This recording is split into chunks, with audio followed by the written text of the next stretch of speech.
Côté patient, ce qui nous intéresse le plus, c'est vraiment d'avoir une expérience qui soit simple. Il faut que ça parle autant à un enfant de 5 ans qu'à une grand-mère de 120 ans qui doit réussir à se sortir. Parce que c'est ça aussi ce qui est beau avec la voix, c'est que ça va être un canal d'accessibilité et de simplicité. Maintenant, c'est vrai que c'est important aussi pour nous d'éduquer le patient.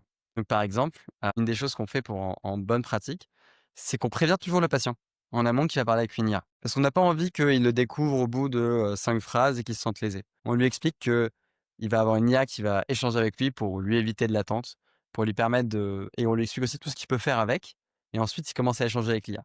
Ce qui fait qu'en fait, quand le patient arrive avec cette perception-là, que déjà de un, il peut parler dans le langage naturel et ça, c'est par ailleurs un peu contre-intuitif parce que souvent les patients, quand on leur dit qu'ils veulent parler avec une IA, ils ont tendance à donner le moins d'informations possible. Parce que c'est comme ça que ça fonctionnait avant, ils vont dire: «Rendez-vous».